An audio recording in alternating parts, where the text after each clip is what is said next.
Welcome back to my vlog.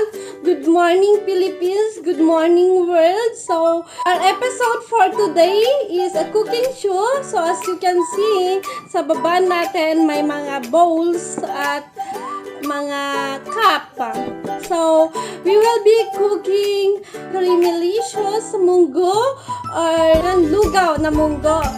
So, we only have 3 ingredients, which is munggo beans. Ayan, I already cracked that into small pieces para mas madaling maluto. And then, condensed, any brand can do. Margarine. Ayan, margarine. And you only have 3 ingredients. So, we will be cooking in a rice cooker. We will just put it here. You can soak it. Mas maganda kung you can soak it 24 hours. Ayan. So, after 24 hours, dumami na after soaking. Kasi sinok ko yung munggo beans natin. So, dumami na. Tignan ninyo. Mas madali kasing maluto pag isusok ninyo. So, ito. At ilagay na din natin ang margarine. Let's put the margarine over here. Ayan. After that, let's put the condensed. You can put, you can listen or pwede nyo kuntihan yung paglagay ng condensed. Pero sa akin, ilalagay ko na lang ito and then I don't put sugar. This is already my sugar. But parang madami na, it's okay. That's okay na lang. Kasi parang madami, sobrang madami naman. Yan. Then put it. And then let's add a little bit of water. 1 cup of water. That's it. Let's mix it. Just mix it like that. And let's mix it. So, we will be cooking in a rice cooker.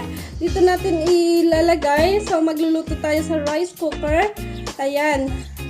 And then, let's put this one inside here. And then,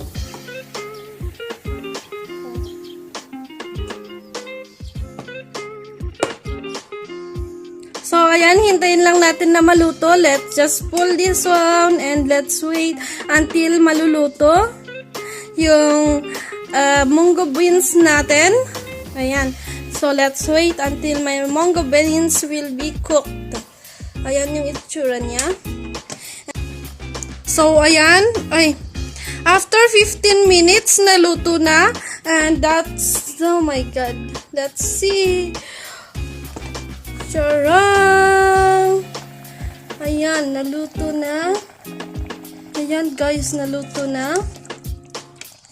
Oh my God, so yummy. Ayan, naluto na. So, it's eating time. Let's eat. Ayan. Naluto na, guys. So, let's eat. Ayan. Lugaw na lugaw. Let's eat. So, ito na po ang kinalabasan ng lugaw and let's eat with pandesal. So, masarap ito. Habang mainit pa, let's eat it. Mainit talaga. Sobrang init pero masarap. Wow! Yummy! Ang sarap, guys. Ang sarap, makakalimutan mo ang boyfriend mo pag ito ang kinain mo. So, let's put it na pandesal. Masarap din. Pero, pwede ilagay na pandesal. Palisan natin ng pandesal. Ang sweet. Pero hindi sa sobrang sweet. Kontrolado yung pagka-sweet niya. Masarap talaga.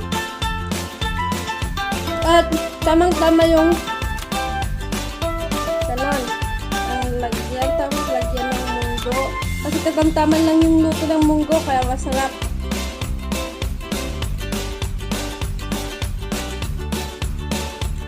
Sobrang sarap.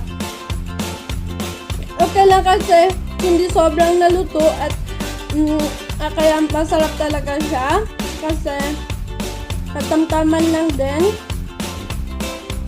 Ayan.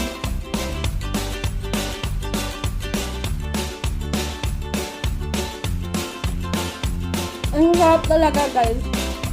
So, thank you for watching. Dito ko na po i-end ang aking video. Thank you for watching. And please, subscribe kung hindi pa kayo nakasubscribe for more videos like this. And click the notification bell para updated kayo kung may bago tayong video. So, thank you everyone. God bless. I see you on my next video.